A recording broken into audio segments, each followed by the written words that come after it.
누가복음 24장 36절로 43절까지의 말씀, 우리 다 같이 한 목소리로 합독하겠습니다. 이 말을 할 때에 예수께서 친히 그들 가운데 서서 이르시되 너희에게 평강이 있을지어다 하시니 그들이 놀라고 무서워하여 그 보는 것을 영으로 생각하는지라. 예수께서 이르시되 어찌하여 두려워하며 어찌하여 마음에 의심이 일어나느냐. 내 손과 발을 보고 나인 줄 알라. 또 나를 만져보라. 영은 살과 뼈가 없으되 너희 보는 바와 같이 나는 있느니라. 이 말씀을 하시고 손과 발을 보이시나 그들이 너무 기쁨으로 아직도 믿지 못하고 놀랍게 여길 때에 이르시되 여기 무슨 먹을 것이 있느냐 하시니 이에 구운 생선 한 토막을 드리니 받으사 그 앞에서 잡수시더라. 아멘. 누가복음 묵상이 이제 마무리되고 있는데요, 마지막 24장을 우리 읽고 있습니다. 우리가 4개월 정도 누가복음을 묵상하면서 예수님께서 태어나시고 죽으시고 부활하셔서 오늘에 이르기까지 주님께서 한 발 한 발 걸어가셨던 걸음을 따라오면서 바라기는 우리 주 예수 그리스도를 더 사랑하게 되는 우리 모두가 되기를, 저와 여러분이 되기를 주님의 이름으로 축복합니다. 모든 것이 다 이루어졌습니다. 십자가에서 주님 말씀하신 것처럼 내가 다 이루었다. 가장 어두운 밤, 새벽이 오는 것처럼 가장 슬프고 가장 고통스러운 그 순간을 지나 모든 것이 이루어지고 고요한 평화가 성취 중에 있습니다. 이 일어난 놀라운 변화, 예수님과 가장 가까이 있었고 예수님을 잘 알고 있으며 예수님께 그 모든 가르침을 받았던 주님의 제자들이 이 모든 성취의 과정을 확신하고 자기들의 모습을 딱 분명하게 갖추고 자기들의 길을 걸어갔으면 얼마나 좋으련만. 그들의 경험과 그들의 상식 안에서 뻔히 돌아가신 것 다 아는데, 장사 지낸 것까지 다 아는데 그 예수 그리스도가 살아나셨다는 사실들을 믿지 못하는 거죠. 알지 못하는 겁니다. 그들이 왜 믿음이 없을까 이렇게 생각할 수 있는 것은 아니에요. 사실 우리도 별반 다르지 않을 수 있어요. 그러나 여러분, 언제나 큰 일에서나 작은 일에서나 하나님은 우리의 상상을 뛰어넘는 분이시다. 하나님은 우리의 늘 생각 밖에 계신 분인 것을 여러분 꼭 기억하셨으면 좋겠어요. 그러니 지금까지 살면서 내가 경험한 것, 내가 알고 있는 것, 그 안에 갇혀 있지 말고 믿음 안에서 더 큰 것을 바라보고 소망하며 평화를 누리시는 저와 여러분이 되시기를 주님의 이름으로 축복합니다. 제자들이 말입니다, 엠마오로 가는 두 제자들도 포함해서 이 모든 제자들이 예수님의 말씀을 확실하게 믿었으면 지금 예루살렘에 있으면 안 되는 거예요. 마가다락방에 문 걸어 잠그고 숨어 있으면 안 되는 거거든요. 예수님의 말씀을 확실하게 알고 믿었으면 이 제자들은 지금 갈릴리에 가 있어야 돼요. 갈릴리로 가고 있어야 된단 말이에요. 예수님께서 부활하신 다음에 10번 정도 최소 10번 정도 나타나신 것으로 보이는데, 부활하신 뒤 이 40일간 예수님의 행적을 이렇게 보면 맨 처음 부활하셔서 예루살렘 북서쪽 끝에 있는 골고다 언덕에서 부활하셨다가 예루살렘 성으로 가까이 오시는 듯 하더니 그리고는 이렇게 예루살렘 벗어나가서요. 벗어나서 딴 데로 가시는데 그 방향을 전체적으로 보면 갈릴리 쪽으로 가시려고 한단 말이에요. 그런데 예수님께서 가시던 길에 엠마오라고 하는 마을로 가는 두 제자를 보시고 그들과 함께 걸어가시고, 그리고는 그들이 제자들임에도 12제자의 그룹은 들지 못한 사람들이었지만 이 사람들이 아직 믿지 못하고 있구나 라는 사실을 미리 아셨겠지만 또 아신 거예요. 그리고 12제자들도 어디 뭐 하고 있나 보니까 분명히 다음과 같이 얘기를 하셨음에도 불구하고 제자들도 예루살렘의 마가다락방에 문 걸어 잠그고 숨어 있는 거예요. 믿지 못하는 거죠.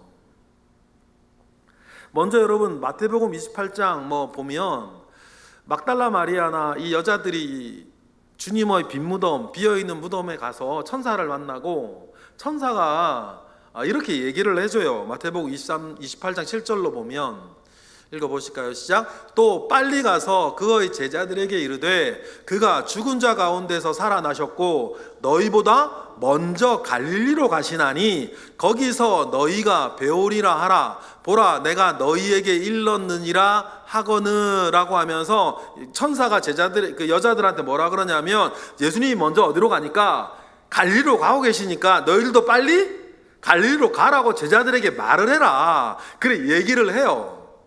그래서 여자들이 전했겠죠? 근데 제자들이 안 가. 3일이지 며칠이 지나도 제자들이 계속 무서웠는지 어떻게 했는지 뭉그러 잠그고 있는 거예요. 그런데 여러분 천사가 이때 처음으로 이 얘기를 한 게 아니에요.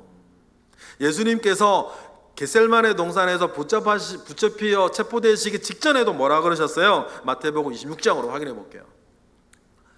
이게 체포되기 직전이에요. 겟셀마네 동산에 도착하시자마자 주님 뭐라 그러셨냐면 31절 시작. 그때에 예수께서 제자들에게 이르시되 오늘 밤에 너희가 다 나를 버리리라. 기록된 바 내가 목자를 치리니 양의 떼가 흩어지리라 하였느니라 하고 지금 일어날 일들은 모두 다 이제 성경에 예언된 거다. 그러니까 32절 그러나 내가 살아난 후에 너희보다 먼저 갈릴리로 갈 거다라고 지금 말씀하셨단 말이에요. 그러면 여러분 내가 먼저 갈릴리로 갈게. 그럼 내가 간단 말이 아니고 너희도 빨리 오라는 거지. 예를 들어 이런 거 아니에요. 척하면 척이지. 예를 들어 어떤 사람이 어떤 회사에서 이렇게 어느 신입 사원이 들어왔는데 그 사장님이 그 직원 보고 자네 등산 좋아하나? 그래 물으면 그건 무슨 말이에요? 그 회사에서 등산 동아리가 있어. 그래서 등산 좋아해? 그러면 싫어요. 아니요? 아니 이맥이 아니 대답 뭐예요? 자기가 등산? 하잔 말이지. 그 말해줘야 하나 그거를. 그럼 주님이 내가 먼저 갈릴리로 가겠다라고 하는 말은 빠이빠이 나 간다 그 말이 아니고 내가 먼저 갈릴리로 가겠다라고 하는 것은 너희도 빨리 갈릴리로 오라는 얘기지. 주님도 말씀하셨고 겟셀마네 동산 체포되기 직전 그리고 부활하신 뒤에 천사들이 여자들에게 또 얘기를 하면 그래서 예수님의 진짜 부활하신 동선도 보면요 이렇게 예루살렘 성 이렇게 오시려고 하다가 베드로 만난 다음에는요 또 이게 예루살렘을 떠나세요. 동선을 보면 여러분들이 이렇게 공부를 좀 해보시면 아는데 부활한 뒤 예수님의 최소 10번의 행적들을 보면 처음에 이렇게 했다가 예루살렘을 떠나신단 말이에요. 예수를 떠나시면서 엠마오로 가는 엠마오가 확실히 어디 성경에 한 번 나오는 지명이라 어딘지 확실히 아는데 키오베키라고 하는 그 예루살렘 북서쪽에 있는 도시로가 유력하다고 유대 전성에도 이게 나오고 하는 거 보면 예루살렘 북쪽으로 가고 북쪽에 뭐가 있어요? 갈릴리가 있다고. 그런데 가시다가 예수님이 글로바와 그 엠마오에 가는 제자들을 보시고 아니 얘네들이 미치라 꿈쩍을 안 하네. 그래서 오늘 본문인 거예요. 그래서 엠마오의 두 제자들이 이렇게 예루살렘으로 그 밤에 저녁에 즉시 돌아가가지고 우리가 주님을 만난 것 같다고 하니까 제자들도 뭐래요? 여자들도 만났고 베드로도 만났고 이게 만났다고 얘기를 하는 그때에 일어나는 일이 뭐예요? 오늘 36절인 거예요. 36절 오늘 본문 읽어볼까요? 시작. 이 말을 할 때에 예수께서 친히 그들 가운데 서서 이르시되 너희에게 평강이 있을지어다. 평강이 있을지어다 이렇게 말씀하세요. 평강, 평화 뭐 이런 단어인데, 이런 단어, 이런 뭐 성경의 언어로 샬롬 뭐 이런 얘기도 하시는데, 뭐 샬롬은 히브리어에서는 평강을 샬롬이라 그러고, 이제 헬라어에서는 이 평강을 에이레네 뭐 이런 단어를 쓴단 말이에요. 근데 에이레네는 여러 가지 의미가 있어요. 안식하다, 번영하다, 뭐 이렇게 뭐 여러 가지 의미가 있고, 평화 이런 의미도 있는데, 어떤 의미에서 이렇게 출발하는 뭐냐면 다시 하나가 되다라고 하는 의미에서 출발하는 단어예요. 그러니까 주님이 너희에게 평강이 있을지어다 라고 하는 건 너희 편안해라, 마음의 뭐 이런 의미도 있지만, 주님의 이 에이레네라고 하는 단어를 쓴 거에는 아직 주님이 보시기에 죽으심과 부활 이후에 제자들과 내가 하나가 됐다 못했다, 하나가 못 되어 있다는 거예요. 하나가 되었으면 지금 제자들은 지금 빨리 어디로 가고 있어야 돼요? 갈릴리로 가고 있어야지. 아, 주님 얼마나 답답하셨을까. 이렇게까지 했는데. 제가 그래서 성경의 표현 중에서 제가 좋아하는 표현이 있는데, 여름날 얼음 냉수와 같이, 그런 표현이에요. 여러분, 참 더운 날 시원한 얼음 냉수와 같이 우리 신앙생활 할 때 하나님께도 그렇게 신앙생활 했으면 좋겠어요. 신앙생활 안 하는 건 아닌데 하고 있는데 하나님이 보시고 답답하다. 여러분들 우리 신앙생활 하시는 거 보고 주님이 답답하다, 이거 하는 것도 아니고 안 하는 것도 아니고. 여러분, 차든지 덥든지 확실하게, 여러분 우리가 예수 믿는데요, 안 믿으면 몰라도 예수 믿고 신앙생활, 교회생활 하면요 화끈하게 좀 했으면 좋겠어요. 확실하게 좀 했으면 좋겠어요. 이거는 이거고 저거면 저거지, 죽도 아니고 밥도 아니고, 믿는 것도 아니고 안 믿는 것도 아니고, 살았다는 이름을 가졌으나 실상은 죽은 자처럼. 여러분, 그러니 주님이 얼마나 하나님이 얼마나 답답하실까. 그러니 우리가 소원을 가졌으면 좋겠어요. 우리 신앙생활 하는데 화끈하게 좀 하자, 확실하게 좀 하자. 좀 몸을 한번 던져보는 거죠. 어차피 뭐 어느 목사님 말씀처럼 주님, 이 몸이 썩어 없어지지 않게 하시고 주님을 위해 일하다 닳아 없어지게 하옵소서. 그 마음으로 여러분 정말 여름날 얼음 냉수처럼 시원하게 신앙생활, 교회생활 우리 해나갔으면 좋겠어요. 그런데 오늘 본문의 제자들 보면 주님 얼마나 답답하셨으면 갈릴리로 가다가 부활하신 뒤에 돌아오셔. 그리고 너희에게, 야 너희들 다시 나와 하나가 되자, 너희에게 뭐가 있을지어다, 평강이 있을지어다. 주님과 확실하게 하나가 되지 못하면요 평강은 없는 겁니다. 여러분 꼭 믿으셨으면 좋겠어요. 잠시 좋아하는 건 있을 수 있어요. 좋아하는 일이 있으니까 맛있는 거 먹어도 좋고, 좋은 데 가도 좋고, 뭐 좋은 물건 사도 좋고, 좋은 거 많아요. 좋은 건 많은데 여러분, 우리에게 진정한 평강은 주님과 다시 하나 될 때 있다는 것을 믿었으면 좋겠어요. 이런 거 저런 거에 구애되지 아니하고 주님과 내가 다시 하나가 되어졌을 때 찾아오는 그 번영과 안식과 행복과 기쁨과 그 평강, 주님이 주시는, 세상은 줄 수도 없고 알지도 못하는 그 평강 가운데 저와 여러분이 있기를 바라요. 신앙생활하는 과정 가운데에서 우리가 이생 가운데에서 누려야 되는 것이 그거 아닙니까? 그러나 여러분, 평강 가운데 있지 못할 때에 이 제자들조차도 여러분 많은 슬픔과 분노와 노여움과 통곡 가운데에, 두려움 가운데 있지 않았습니까?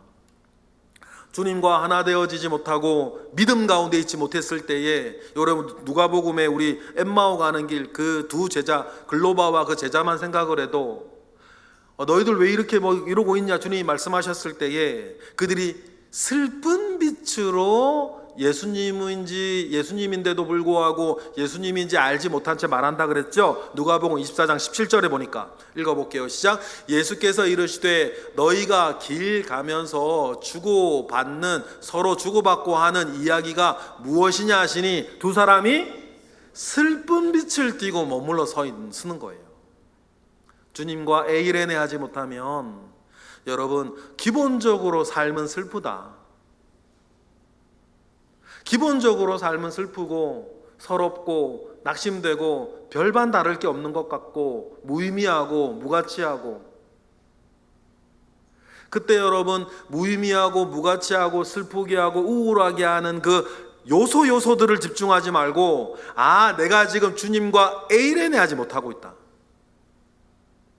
내가 주님과 에이레네 하지 못하고 있다는 사실들을 명심하시고 주님께로 돌아오고 주님과 다시 하나 될 수 있는 믿음의 어떤 능력을 여러분 회복하시고 돌아오는 은혜들이 있기를 바라요.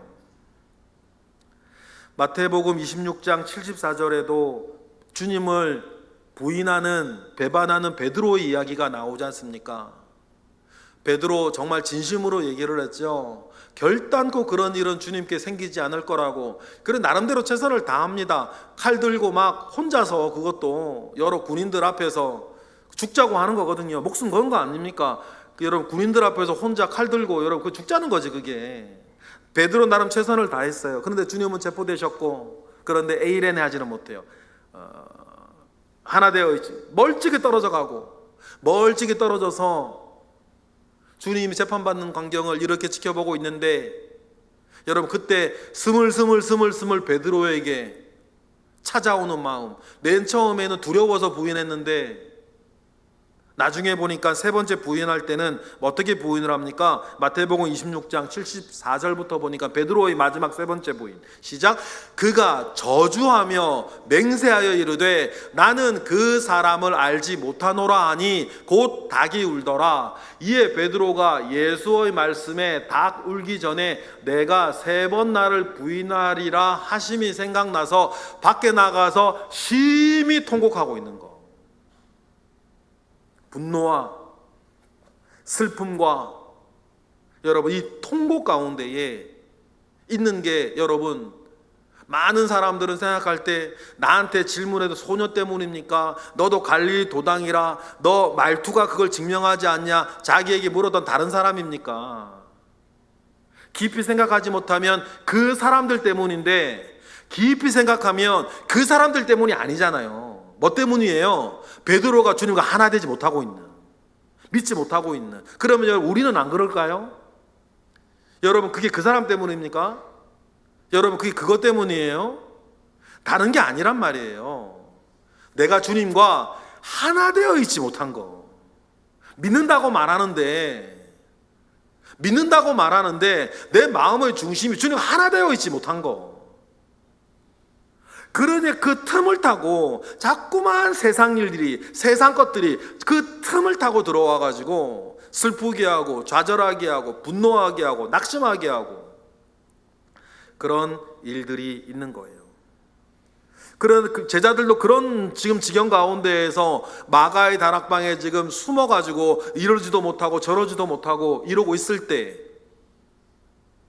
주님이 오늘 보면 36절처럼 그들이 그 말을 옥신각신하고 있을 때 나타나시는데, 요한복음에 보면 나타나실 때 이 제자들의 어떤 그런 마음들과 주님의 그 상황들을 요한복음은 조금 더 자세하게 설명을 해줘요. 오늘 36절 이 본문하고 똑같은 본문이 뭐냐면 요한복음 20장 19절이란 말이에요. 근데 그들을 어떻게 하고 있어요? 그때 읽어볼까요? 시작. 이날 곧 안식 후 첫날 저녁에 제자들이 유대인들을 두려워하여 모인 곳에 문을 닫았더니 예수께서 오사 가운데 서서 이르시되 너희에게 에이레네 평강이 있을지어다. 그러니까 제자들이 이 모여있는 이날, 안식 후 첫날 모여있는 날 이때 두려움 가운데 유대인들이 두려워가지고 마가다락방에 문 걸어 잠고 있었어요. 나사로 집은 평상시에는 나사로의 집에 있었는데 나사로의 지금 위험해요. 왜? 다 알고 있으니까. 그러니까는 어딘지 알지 못하는 최후의 만찬했던 그 마가의 집에, 다락방에, 여기는 뭐 대제사장들이나 이런 사람들이 모르는 곳이란 말이에요. 나사로 집은 다 알고. 그리고 여러분 나사로가 참 불쌍한 사람이에요. 어떤 면에서는 또 이때 또 유대의 대제사장들이 나사로도 죽인단 말이에요. 성경에 나와 있지 않지만 죽이기로 결의했고, 사도행전에 나사로가 안 나오잖아요. 그 사이에 또 대제사장들이 보낸 사람들에 의해서 예수님 죽고 다음에 나사로도 죽여요. 그러니까 지금 나사로의 집에 가 있으면, 예전에는 나사로의 집, 베다니에 있는 나사로의 집에 제자들이 모여 있었는데 거긴 위험하니까 거기 가지도 못하고, 도망가다가 잘 빌까 싶어가지고 가지도 못하고, 성문마다 사람들이 있을지도 모르니까. 그러니까 아무도 모르는 그 마가의 집에 숨어서, 유대인들이 들어 숨어서 문걸어 잠그고 있을 때, 그때 예수님께서 나타나셔서 말씀하시는 것 아닙니까? 그리고 예수님이 나타나는 걸 보고 제자들의 마음, 37절이죠 오늘 본문. 다 같이 읽어보실까요? 시작. 그들이 놀라고 무서워하여 그 보는 것을 영으로 생각하는지라. 우리나라 표현으로 하면 홀령이 왔나 보다. 물론 그렇게 생각하기 쉽죠. 부활이라는 것을 이때 처음 봤으니까. 죽은 자를 다시 살리는 건 최소한 2번 정도는 봤어요. 회당장 야이로의 딸을 살릴 때나 나사로를 살릴 때, 그때도 예수님이요 제자들 12명 다 데려간 건 아니었고 특별한 장소에만 데려가는 3사람이 있었죠. 그 사람들만 직접 본 거고, 그렇지만 결과물들은 다 봤어요. 공통점이 있습니다. 예수님께서 야이로의 딸이나 나사로 때 뭐라고 주님 그러셨냐면, 의도가 있으신 것 같아요. 이들이 죽은 게 아니라 잔다 그랬거든.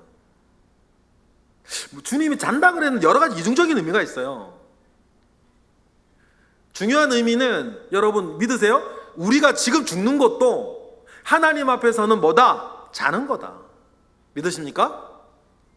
그러니 여러분 그렇게 기도하셔도 돼요. 하나님, 어젯밤에 내가 이렇게 잠들듯이 나의 죽음도 그렇게 찾아오게 해 주십시오. 그리고 오늘 아침 내가 잠에서 깼듯이 주님의 날에 나도 깨게 해달라고 기도하셔요. 주님 그 의미를 하신 거고, 2번째 좀 작은 의미가 있어요. 주님이 잔다 하신 이유. 그리고 살려고 난 사람들이 뭐라 그럴까요? 정말 잤었나 보다. 정말 잤나 보다. 그렇게 해가지고 여러분 무언가 사람들이 섣불리 이렇게 선동되어지는 거 주님 막으셨어요. 아니 때가 아니니까.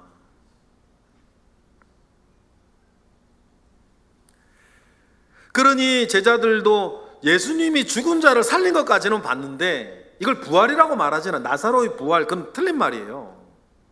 그래서 한 번도 못 들어보셨을 거예요. 나사로를 부활했다 말하진 않아요.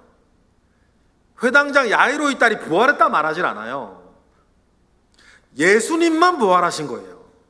그 대신 어떻게 표현해요? 죽었다 살아났다, 죽었다 이게 살리신 것, 그렇게 얘기를 하죠. 그러니까 제자들의 입장에서 부활은 못 본 것, 죽었다가 살리신 것만 봤어요. 그러니까 제자들이 37절에 우리가 읽었던 것처럼 무서워하죠. 영으로 생각해요. 그러니까 주님이 또 답답하시죠. 여기 마가다락방에 모여 있는 것도 답답하신데 38절 보고도 못 믿으니, 38절 읽어볼까요? 시작. 예수께서 이르시되 어찌하여 두려워하며 어찌하여 마음에 의심이 일어나느냐. 여러분 간혹 어떤 면에서건 우리들의 마음 가운데에 의심이 일어날 때가 있을 수 있어요. 여러분 그럴 때 의심을 떨쳐내고 믿음 위에 서시기를 바랍니다. 예수님 얼마나 답답하셨을까.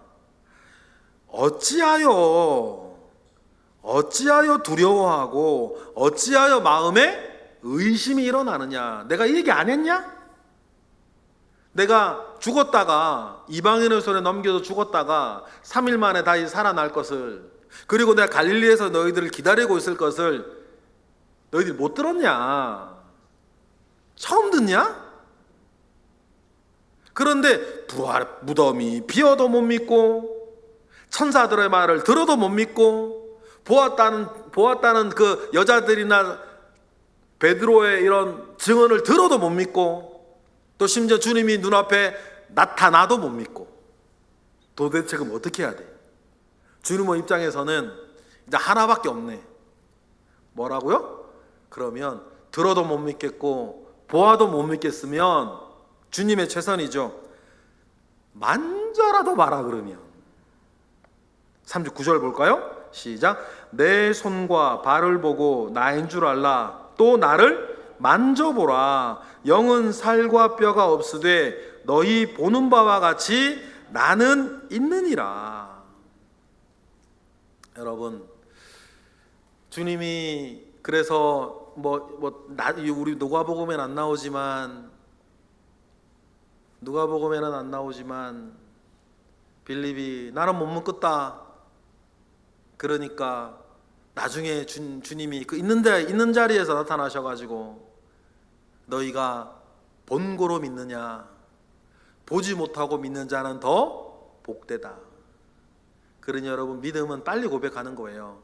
만져보기 전에 보았을 때 믿든지 보기 전에 들었을 때 믿어야지. 주님이 오죽했으면, 답답했으면 그럼 만져보라고 이렇게 말씀하시고 손과 발을 보이시는데 거기에 못자국도 있었겠지. 그제서야 여러분, 기뻐는, 두려워하는 마음에서 기뻐는 합니다. 그런데 어떻게 해요? 41절 시작. 그들이 너무 기쁨으로 아직도 믿지 못하고 놀랍게 여길 때에 이르시되 여기 무슨 먹을 것이 있냐 하시니. 이제 약간 바뀌었어요. 너무 기뻐서 못 믿고 있을 때 주님께서 먹을 것 좀 달라고, 배고프셔서 달라고 그런 건 아닌 것 같고, 내가 진짜 살아있는 몸이라는 것을, 부활했다는 것을 증명하기 위해서겠죠. 42, 43절 읽어보겠습니다. 시작. 이에 구운 생선 한 토막을 드리니 받으사 그 앞에서 쩝쩝쩝. 이제 믿는 거예요. 예수님이라고 고상하게 드셨겠어요. 쩝쩝쩝 드셨겠지. 여러분, 이렇게 강조하는 이유가 있어요. 누가복음이 특별히 이렇게 예수님의 몸을 만져보고 드신 것을 강조하는 이유가 있는데, 누가복음이 기록될 때에도 예수님께서 몸으로 부활하셨다는 것을 믿지 못하는 사람들이 교회에 있었기 때문이에요. 그리고 예수님께서 승천하실 때에도 아직도 못 믿는 사람이 있었다 그랬거든. 마태복음에 보니까 오히려 의심하는 자가 있다 그랬어요. 그러니 여러분, 믿음 안에 예수님의 부활을 확실히 믿으시기를 바라요. 예수님의 몸의 부활을 확실히 믿어야 되는 이유가 있습니다. 아, 그렇구나가 아니고 이것이 이제는 누구의 이야기가 될 거라는, 나의 이야기가 될 거라는. 그러니 복음을 알면 제가 종종 말씀드리잖아요. 늙는 것도 서럽지 않고 죽는 것도 무섭지 않는 것. 왜냐하면 복음 안에서만 가능한 거 아닙니까? 여러분, 오늘 밤에 주무실 게 두려워요? 오늘 밤에 주무실 게 두렵습니까? 안 두려우신 건 여러분이 용감해서가 아니라 내일 아침 일어날 걸 믿으니까. 이제는 워낙 반복을 많이 해가지고 믿지도 않아. 여러분, 오늘 밤 주무실 때 내일 날 깨어날 걸 믿고 주무시는 분은 없어. 그냥 깨어날 줄 알지. 사실 우리의 믿음이 그 정도는 돼야지. 맞아요? 내가 죽고도 다시 부활할 걸 알기에. 그러니까 죽어가는 모양, 늙는 것 서럽지 않고 죽는 것 두렵지 않고, 오늘 밤 내가 잠자는 게 무섭지 않은 것처럼 내가 부활할 걸 확실히 알아서 여러분, 사는 것이나 죽는 것이나 복음 안에서 무섭지 않은 저와 여러분이 되시기를 바라요. 또 여러분, 왜 이것이 내 얘기냐면 성경의 말씀 확인하면서 확실하게 좀 점검해 보고 싶어요. 그래서 예수님의 그 부활을 그냥 부활이라 말하지 않고 사도 바울은 뭐라고 불렀냐면 첫 열매라 그랬어요. 고린도전서 이 15장 20절에 보니까 읽어볼게요. 시작. 그러나 이제 그리스도께서 죽은 자 가운데서 다시 살아나사 잠자는 자들의 첫 열매가 되셨도다. 첫 열매가 되셨다는 건 무슨 말이에요? 둘째, 셋째 열매도 있다는 거거든요. 그런데 둘째, 셋째 열매가 있다는 걸 우리가 어떻게 알아요? 어떻게 확신해요? 첫 열매가 있었으니까. 그래서 예수님의 부활을 확실하게 믿는 게 중요한 건 그 다음은 나라는 사실들을 알기 때문이에요. 우리 좀 확인해 볼 텐데, 이 일이 우리 복음을 이해하는 데 굉장히 중요해요. 먼저 이것을 좀 이해하기 위해서 내일 본문에 보면요, 45, 46절에 부활의 복음을 확실하게 믿은 이 제자들이 내일 보면 45, 46절에 보면 어떤 증인이 되라고 주님은 말씀하셨냐면 죄사함과 부활의 증인이 되라 그러셨어요. 여러분 이거 잘 생각하셔야 돼요. 죄사함과 부활이 어떤 관련이 있을까? 이게 중요해요. 왜 예수님을 믿으면 내 죄가 다 용서받았다고 말하는 거예요? 또 그것이 왜 중요합니까? 여러분 그것이 오늘 본문에 우리가 말한 부활과 연결되기 때문이에요. 말씀 안 드려도 아시지 않습니까? 모든 죽음의 원인은 뭐예요? 죄 때문이었다 그랬단 말이에요. 죄의 싹은 사망이라 그랬으니까. 그러니까 부활은 무슨 의미가 있는 거냐면 죄가 없어졌다, 죄가 모두 용서받았다는 증거예요. 그러니 죄의 싹진 사망이 죄가 없는 예수님을 잡아둘 수가 없는 거 아닙니까? 그리고 예수를 믿고 예수 안에서 모든 죄가 용서받은 사람은 더 이상 죽음이, 사망이 그를 붙잡아둘 수가 없는 거예요. 그래서 예수님의 십자가 안에서 그 보혈의 능력 안에 내 죄가 다 용서받았다는 말이 중요한 거예요. 그걸 믿는 게 중요해요. 아는 거야 다 알지, 정말 믿냐는 거예요. 그래서 죄사함의 복음과 부활의 복음은 동전의 양면처럼 늘 같이 가요. 우리가 고린도서 15장 20절에 예수님을 부활의 첫 열매라고 했는데 21절에 보면 그 복음의 진수를 바울이 이렇게 얘기를 해요. 읽어볼까요? 시작. 사망이 한 사람으로 말미암았으니 죽은 자의 부활도 한 사람으로 말미암는다. 여러분 맞아요? 그러면 우리 가운데에 사망이 오게 만든 그 한 사람의 이름을 여러분 알아요? 누구예요? 아담 아니에요? 그리고 여러분 또 알아요? 그러면 사망에서 노임을 받고 우리 가운데에 영생을, 부활을 주시는 그 한 사람의 이름도 알아요? 누구예요? 예수 그리스도 아니세요? 그래서 죄사함의 복음과 부활의 복음도 함께 간다. 다음 절에 보니까 이름도 우리 알려주시죠. 시작. 아담 안에서 모든 사람이 죽은 것 같이 그리스도 안에서 모든 사람이 삶을 얻으리라. 이 삶은요 영생을 말하는 것 아닙니까? 그리고 사도 바울이 첫 열매 얘기하면서 얘기를 했으니까 어떻게 부활이 될 건지 순서까지 다 말해줘요. 23절 시작. 그러나 각각 어떻게 해요? 자기 차례대로 될 건데 먼저는 첫 열매인 그리스도예요. 두 번째가 뭐예요? 두 번째 열매, 그가 강림하실 때에 그리스도에게 속한 자. 여기까지 일단 23절 때 계속 띄워주실래요? 가만 보세요. 순서가 자기 차례대로 될 건데 첫 번째는 그리스도가 부활하셨어요. 일단은 지금은 여기까지. 그 다음에는 누가, 예수님이 어떻게 하실 때 다 강림, 오셨다가 또 오는 거니까 이 두 번째 강림이라 그래서 우리가 뭐라고 불러요? 재림이라 부른다고요. 주님이 재림하실 때에 예수에 속한 자, 예수 믿는 자들이 어떻게 할 거다? 두 번째 부활의 열매로 막 일어날 거다. 여러분 그때 저와 여러분 일어나셔야 됩니다. 그때 안 일어나시면 큰일 나요. 그때 안 일어나시면 큰일 나는 거예요. 여러분 교회에 등록됐다고 여러분 예수에 속한 자가 아니지 않습니까? 교회에 등록된 자하고 예수께 등록된 건 다른 거예요. 여러분 착각하시면 안 돼요. 정말 이거 착각하시면 안 돼요. 교회 등록하고 예수 등록은 다른 겁니다. 그래서 제가 말씀드리죠. 교인과 성도는 겉모양은 비슷한데 다른 거라 그랬잖아요. 그렇죠? 그렇죠? 다른 거예요. 여러분, 그래서 여러분들과 착각하시면 안 돼요. 모태신앙이라고 그래서 뭐 어떡하라고? 하나님께 손자 있나? 하나님께 손자 없다. 자녀만 있다. 저희 자식이, 제가 목사라고 저희 자식이 뭐 겉절이로 그런 거 없는 거예요. 여러분, 하나님께 손자 없어요. 자녀만 있지.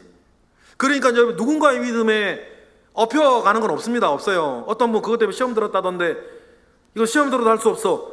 하나님 자녀 아니면 마귀 자식이지. 중간이 어디 있어?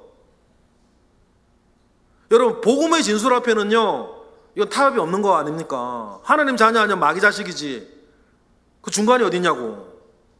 그 중간을 만들려고 하면 그 이단인 거예요, 그거. 이거는 제 이 말을 듣고 누가 시험 들어도 할 수 없는 거예요. 맞아요? 제 이 말을 듣고 누가 시험 들어도 할 수 없는 거예요. 그건 어쩔 수 없어. 복음은 선명하게 전해야 되니까. 그러면 여러분, 생각해보자고. 내가 교인인가? 교인 맞지? 여러분, 교인 맞아요. 우리 교적에다 등록돼 있으니까. 그러면 성도인가? 이거는 모르는 거야. 이거는 여러분, 좀 많은 내적인 증거들이 필요해요. 믿음 다 있다 그래요. 내 믿음이 정말 하나님 앞에, 여기에는 따라오는 행실들이 또 있어야 돼. 증거들이 있어야 되거든. 정말 내 믿음은 진짠가? 혹시 살았다는 이름을 가졌다, 그런데 실상은 죽은 자인가? 믿는다 말은 하는데 행실은 없어. 그건 뭐야, 그거? 여러분, 그래서 어떤 분들 말하는 건 좀 맞다고 생각해요. 어쩌면 교회 안에 구원받는 사람이 의외로 적을 수 있다. 저는 이거 맞다고 생각해요. 교회 안에 구원받은 사람이 의외로 적을 수 있다. 저는 맞다고 생각합니다. 맞다고 생각해요. 그러니 여러분, 분명한 믿음 가운데에 서 있고, 야고보가 말한 바 내 믿음이 진짜인 거를 나의 행실로 뭐 해내라? 스스로 증명해 가라는 거야. 근데 하지도 않으면서 무슨 증명해 가지도 않으면서, 그러면 이렇게 제가 도전적으로 던지면 스스로의 증명이 약간 부족한 사람들은 마음이 조금 그래. 왜 저렇게 세게 말씀하시지? 근데 여러분, 복음에 대한 진술은 세게 말해야 돼요. 아닌 줄 알았는데, 불안했는데 나중에 맞으면 얼마나 감사해. 근데 나는 맞는 줄 알았어. 근데 읽었던 두 번째 부활에 깨질 않네. 이건 누가 책임지냐고. 맞아요? 두 번째 부활에 내가 깨질 않아. 그걸 누가 책임을 지냐고. 그러니까 이 부분에 대해서 얘기할 때는요, 저처럼 조금 못됐게 지금 세게 말하는 게 맞아. 다른 건 몰라도. 그래서 여러분, 두렵고 떨림으로 너희 구원을 이루라 그러잖아요. 구원을 이루는 건요, 두렵고 떨림이라 그랬어요. 편안하고 기쁘게가 아니란 말이에요. 그 다음에 은혜를 누리고 교회 생활하고 걷기 대회하고 뭐 찬양 대회하고 이런 기쁘고 편안하게, 그리고 여러 가지 다른 교회에 다 기쁘고 편안하게. 그러나 구원을 두렵고 떨림으로. 그게 맞다니까.